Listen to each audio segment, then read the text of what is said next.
pathwaysoflight.org. Welcome to the reading, A Course in Miracles Workbook, Lesson 28, Insights. Above all else, I want to see things differently.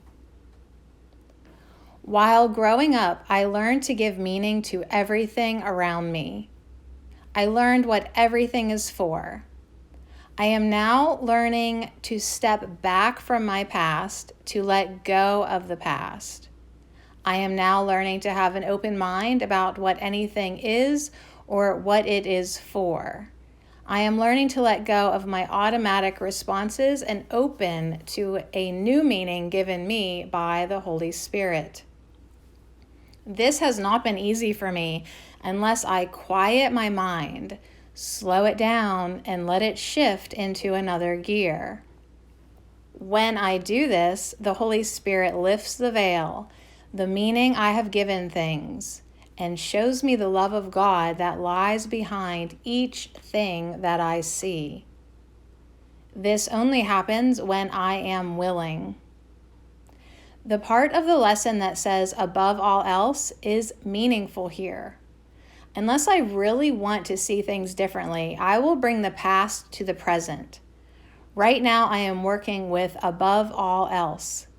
I find that often it isn't above all else. But today's lesson brings me closer through consistent practice to letting that above all else I want to see things differently a little closer to my experience.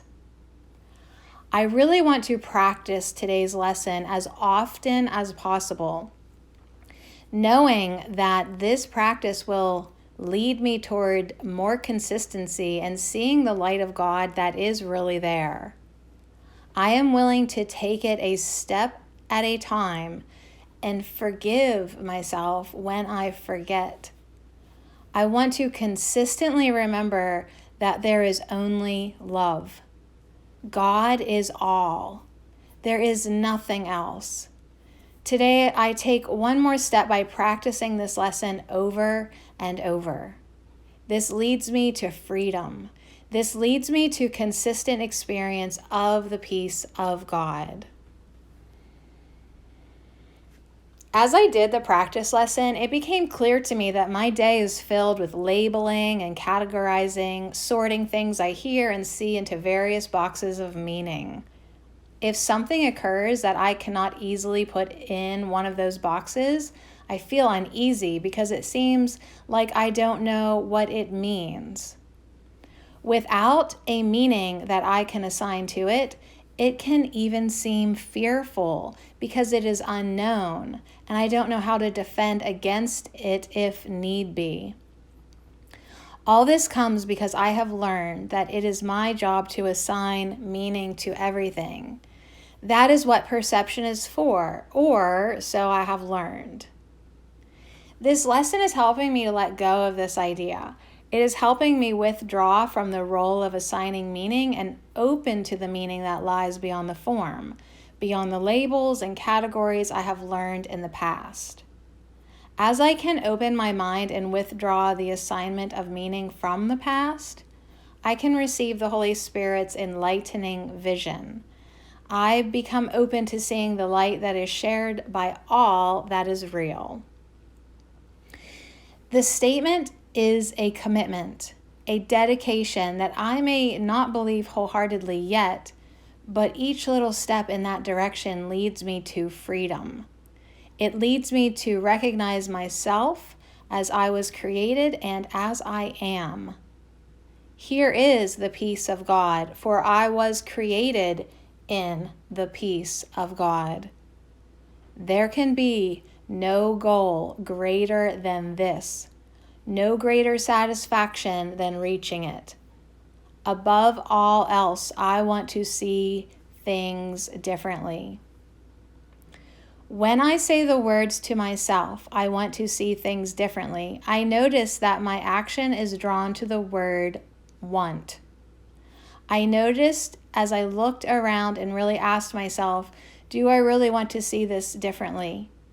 A strong sense of peace came over me.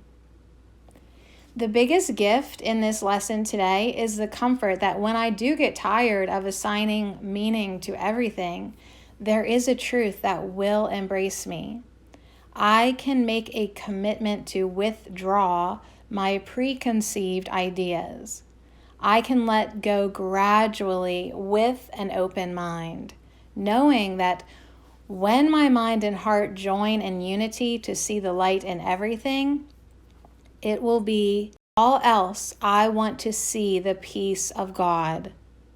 Above all else, I want to see the radiance of love that is the real truth of my brother and of all things that are part of God.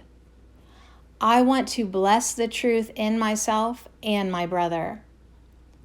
Connecting with the radiance within everyone and everything is my only goal.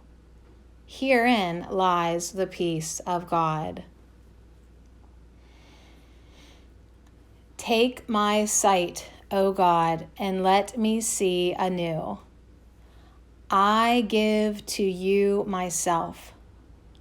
My life is yours. It has always been yours, but today I choose to recognize this is so in every moment. Your purpose is my purpose.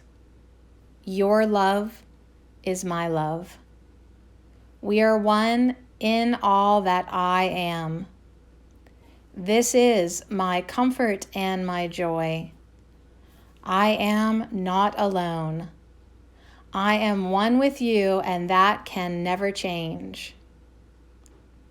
Above all else, I want to see oneness surrounding me.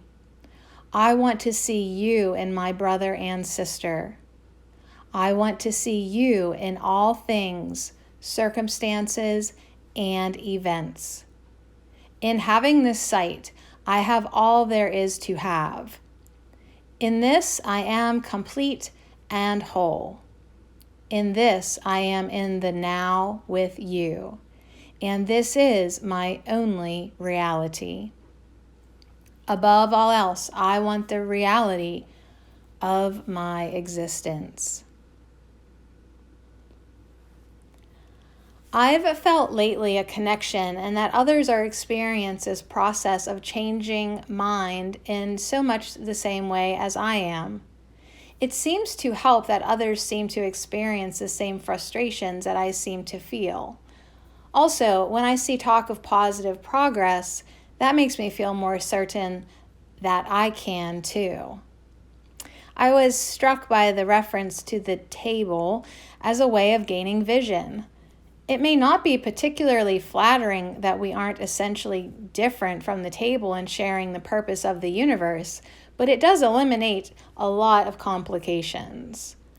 I think the point is that there is nothing outside of our mind, and our real mind is the one mind that encompasses all that is. We're learning that there isn't someone or even something else. I'm sure I haven't learned that yet, but I'm very grateful that I'm willing to be taught. pathwaysoflight.org